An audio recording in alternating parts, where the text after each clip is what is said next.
Good evening friends. मैं Amit Kumar Gupta advocate अपने income tax के केसेस की सीरीज में आज जो केस आप लोगों के सामने डिस्कस करूंगा उस केस का नाम है असधन developers private limited versus principal commissioner of income tax.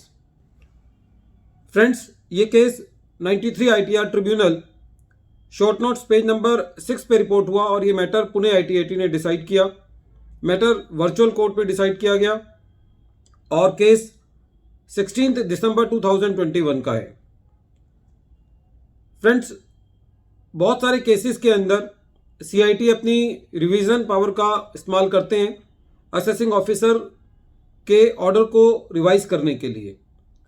Section 263 की जो रिवाइज करने की मर्यादा है वो ये है कि यदि असेसिंग ऑफिसर ने कोई ऐसा ऑर्डर किया है जो कि इरोनियस है और prejudicial to the interest to the revenue है, दोनों कंडीशंस का होना जरूरी है, तो कमिश्नर ऑफ इनकम टैक्स 2 सालों के अंदर उस असेसमेंट ऑर्डर को रिवाइज कर सकता है।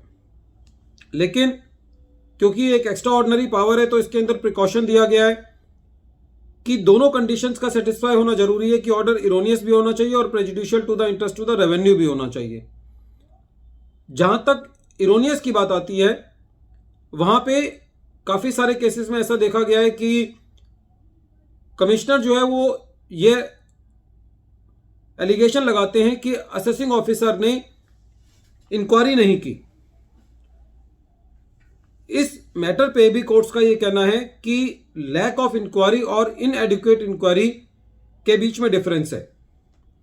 यदि असेसिंग ऑफिसर ने इंक्वायरी की है तो आप इस ऑर्डर को इरोनियस नहीं कह सकते,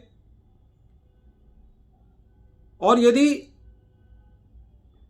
असेसिंग ऑफिसर ने इंक्वायरी नहीं की, बिल्कुल भी इंक्वायरी नहीं की, सपोज करो जैसा कि इस प्रेजेंट केस में है कि असेसी ने अपने शेयर्स प्रीमियम पर इशू किए थे और प्रीमियम पर इशू करने के बाद यह मैटर एग्जामिन किया गया, असेसी से चार्टर्ड अकाउंटेंट की वैल्यूएशन रिपोर्ट मंगाई गई और उसके ऊपर डेलिब्रेशन किया गया, तो असेसिंग ऑफिसर ने इंक्वायरी की।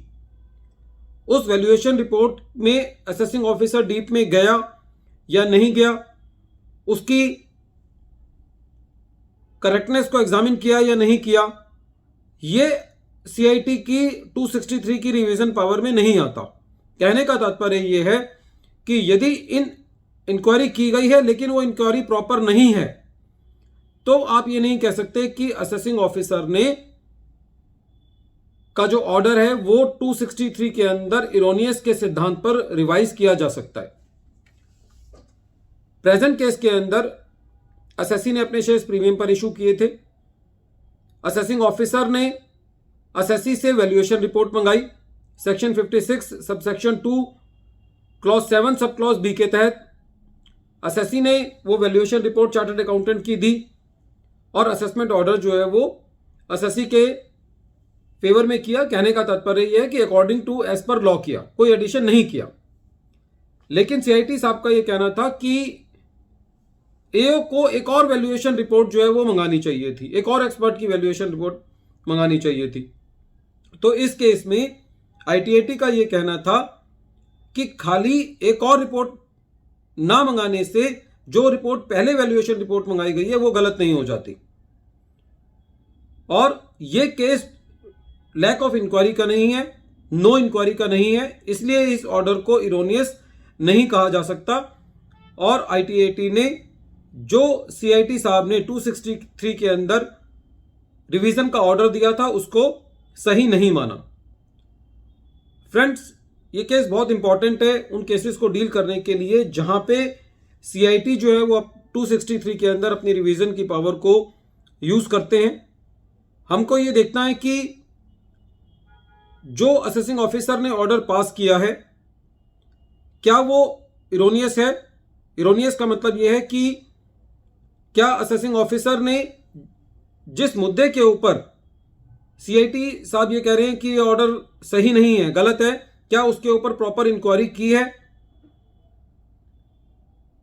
कोई ना कोई दस्तावेज मांगे हैं, वो इंक्वायरी कंप्लीट है या नहीं, एडिक्वेट है या नहीं, इससे मैटर नहीं करता। लेकिन उसके ऊपर डेलिब्रेशन यदि हुई है तो वो ऑर्डर जो है वो इरोनियस नहीं कहा जा सकता।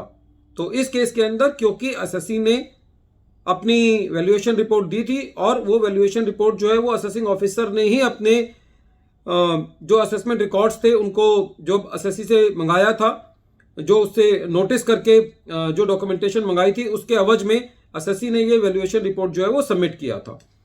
तो इस केस में ITAT ने ये कहा कि क्योंकि असेसिंग ऑफिसर ने अपनी पूरी डेलिब्रेशन की है उस मुद्दे पर जिसके ऊपर CIT साहब रिवीजन करना चाहते हैं, वैल्यूएशन रिपोर्ट दी है, खाली इस वजह से कि असेसी ने एक और वैल्यूअर की रिपोर्ट नहीं ली, ये रिवीजन के लिए फिट केस नहीं है।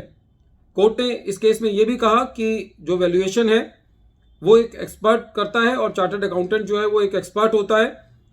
AO जो है वो इस मामले में एक्सपर्ट नहीं होता, ना ही CIT जो है वो इस मामले में एक्सपर्ट होता। तो जो वैल्यूएशन रिपोर्ट जो है वो CA ने दी है, जब तक कि आप उसके अंदर कोई अपरेंट कमी नहीं निकालते, आप उसको इरोनियस नहीं कह सकते। Friends, this case is very important in dealing with those cases which has been referred for revision by the Commissioner of Income Tax by using the powers under Section 263. Once again, I am repeating the name of the case. The name of the case is Ashdhan Developers Private Limited versus Principal Commissioner of Income Tax.